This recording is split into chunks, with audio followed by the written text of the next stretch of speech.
With CD Projekt Red's Cyberpunk 2077 getting its anime, and the game itself selling millions of copies, despite being either viewed highly or poorly depending on who you talk to, it's clear that the cyberpunk genre is an attention grabber. Bright aesthetics, exaggerated commercial dystopian landscapes, and a penchant for hyper-violence from larger-than-life personalities. It paints a picture of what could have been in its own timeline for us. Cyberpunk 2077 draws from tabletop, and CD Projekt Red made sure too that the reference material that spawned the game was available for everyone. From finding the Cyberpunk 2020 rulebook and shards in the game, to having the rulebook itself being a part of the bonus content you get, they knew where they came from. And they wanted to keep as open of a world as possible and as much choice as they could in spirit. And those who either played the game and found themselves wanting more, or those who knew about the origins back from Cyberpunk 2020 would come across this game I'm about to talk about here, Cyberpunk Red.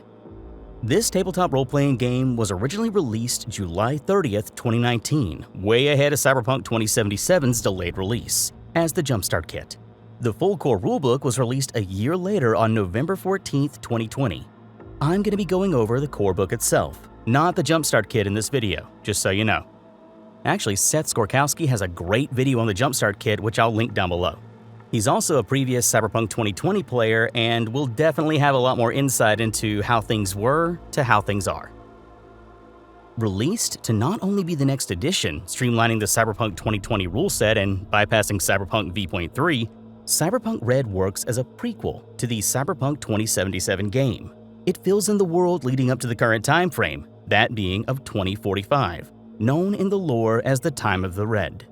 This is a period of fallout after the corporate plaza was bombed, which, let's face it, if you've played the video game, you know all about that.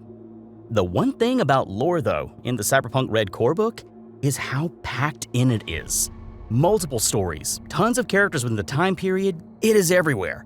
You begin right off the bat with the story of Never Fade Away, a 15-page story taking place in 2013. This is before you even get to the tabletop section itself. They already want to immerse you in the lore of the world and get you in the right mindset for Cyberpunk. These stories are placed now and then throughout the entire book, mostly in between larger sections. This sometimes feels like it breaks up the flow, and I've had a couple players say it felt like it kinda got in the way of what they were wanting to learn. Cyberpunk Red's lore is a barrage at times, which, for a GM like me, is great.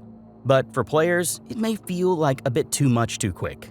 You have a ton of things to draw upon, but for someone just hopping in, it can be a bit overwhelming at first glance. This again is just coming from the views of people I've gotten involved in the game who only had either, limited tabletop experience, never having touched Cyberpunk itself. You do kind of have to be ready for the chaos when you get started in this game. Character creation in Cyberpunk Red is one of my most favorite setups I've seen in a tabletop role-playing game. To be outright about it, I like it more than Dungeons & Dragons character creation for 5th edition, especially before a book called Xanathar's Guide came out. When making a character in Cyberpunk Red, you get a large list of roles, the term used for classes in this game. Each role is its own flavor, bringing something to the board no other role can do, which I love. You have everything from, of course, rocker boys, named after the original rocker boy in Cyberpunk lore who are quite literally the icons in the world pop culture-wise, to lawmen, execs, techs. There's a lot to pick from, okay? There's a lot. And to give an example of what I mean about each can do something specific, the lawman role, for example, can actually call in backup, which really has backup NPCs show up, which increases how many you can call in to help you with how high your rank is. It's a rabbit hole looking at these skills. They all have their own tiers, they all have their own levels, and they all get better. Cyberpunk Red has 3 methods of fleshing your character out. They call them Street Rat, Edgerunner, and Complete Package for each version of generating your character. To lay it out simply, Street Rat is pre-gened. Edgerunner is pulling from the pre-gen with dice to hash your character out a bit more, but it's still pretty quick. And Complete Package is when you customize every single little thing about your stats, background, you name it. If you're new, go with Street Rat. I prefer Edgerunner for people coming in from other systems, just who are wanting to get their feet wet, but also don't want to feel locked into a pre-gen thing. You'll start by going down a life path, something brought through from Cyberpunk 2020 that lets you set up the framework of your character's place in the world. This has been made to be purely for roleplay, unlike in Cyberpunk 2020. From here, you go into skills which Cyberpunk Red has no end in sight of. You follow up with weapons, armor, gear, etc. But then you actually get to something I really dig. When you get to your character's look, you are given extra money to purchase what you want to pull off your style how you'd like. You don't get to keep any of that unspent money for fashion. But this is a nice touch if people want something that's cosmetic, like certain cyberware. I'm not wanting to go into a super detailed breakdown of the entire game. This is just a quick rundown, quick review, something that you can just look at and then take off running with. But yeah, we'd be here all night, as you'd be considering everything from what attachments would be right for your gun, all the way to what your car has modified into it to keep you alive. Lifestyle, housing, you name it. There's so much. So much. Don't worry though. Remember those 3 methods for creation I talked about? Street Rat, if you're brand new, has pre-made packs of skills, gear, and cyberware. Edgerunner has a hybrid point-buy pre-made setup. It's a little weird, but it works. And it also has choices as well, but if you go into the complete package, I'll see you next year. I'm kidding, it doesn't take that long. I'm exaggerating. Just be ready for what you're going to choose to get into. It is fun though. It doesn't take that long, it may take like a day. The combat in Cyberpunk Red is meant to be one where you intentionally take risks, and the risks you take are aimed to be as big and flamboyant as possible. That's the whole flavor of the game. Thing is though, keeping to this style will get you a dead character quite easy too. You keep yourself alive thanks to armor, but healing is not as easy just popping a potion and then getting back into the fight. Serious injury does have serious consequences. Cyberpunk is a game that is indeed very dangerous for the player characters. When it comes to how it works though, it's not too rough at all. Your turn is 2 different things, which is just your move and your action. You use D6s and D10s. That's it. No multiple steps or random dice you have to grab for. You can move, and you can take an action. You already got a lot to keep track of, so keeping this simple was a good move. Combat isn't always just with guns and grenades. It's even with unspoken reputation before you can even enter a conflict sometimes. If your character makes a name for themselves, it will definitely precede them and make future enemies think twice about putting up a fight thanks to the reputation system. Yes, there's actually a mechanic in this game that makes NPCs actually react to the stuff you pull off as part of the base system. I love this. Usually you have to throw this in yourself or homebrew it into other games. Now there is one thing I need to be sure people know about before they go getting into it, because 9 times out of 10, any new group I show to this game will have people jumping to try this specific role. That's Netrunners. Now, Netrunning in Cyberpunk 2077 is one thing, which is essentially just game magic. Now in Cyberpunk Red, it's a lot less just looking at someone and they fall over, it's more about really getting into the systems itself. In Cyberpunk Red, due to the shambles the net is left in, you will be operating more of a hardwired setup.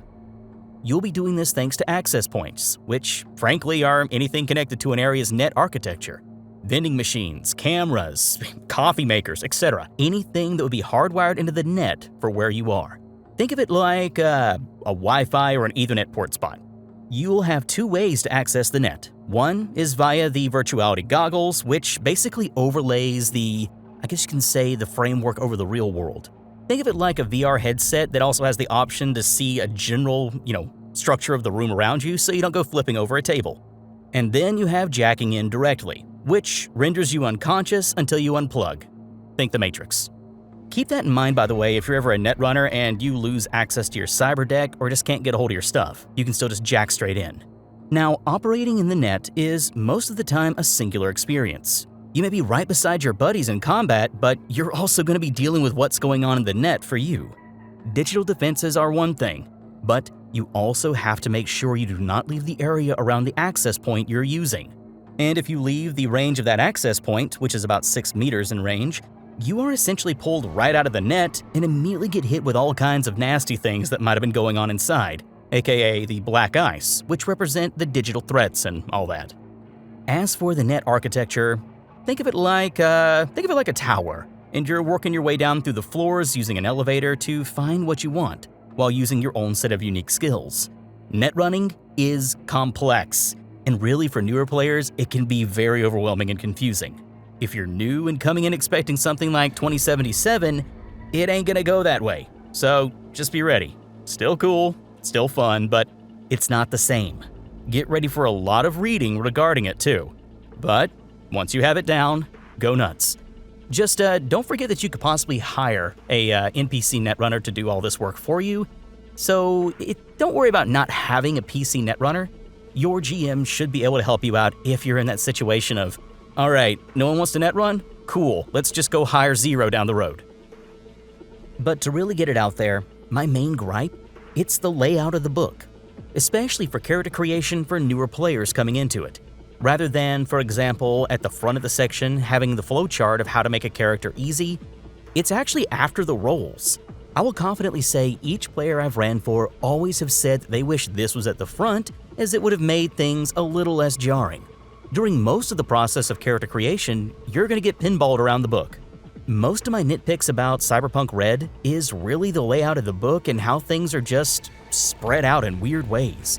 Often you find yourselves hit with the bulk of the choices first, before getting the directions on even how to use the choices, sometimes 40 to 100 pages after. And this unfortunately causes players to feel like they must bounce back and forth around in the book rather than just continue through it in a straightforward manner while they're taking in all the information.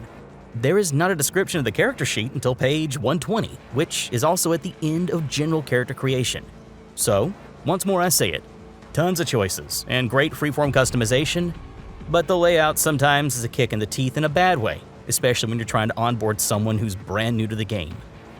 To move on though to what the game itself has to offer, I'm going to say outright, I love the fact that they have a supplemental add-on called Old Guns Never Die, which lets you convert old weapons from Cyberpunk 2020 to Red. And there's a lot you can pull from Cyberpunk 2020 to help out Red.